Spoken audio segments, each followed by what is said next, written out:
This is a waterproof Alpine Star jacket. They say it should only be washed by hand. We usually wash it with the washing machine, but on maximum 30 Celsius and minimal spin.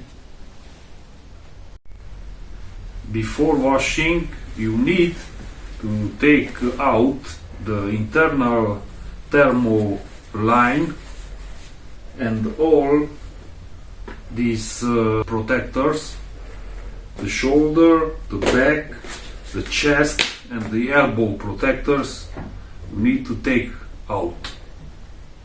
They say to not use a drying machine, but you can use one with cool air and minimal spin. After you take it out from the drying, you need to hang it to dry it completely because it isn't fully dry. When it fully dries, you need to spray it with waterproof spray. This one is pretty good. Some are worthless, but there are some good ones.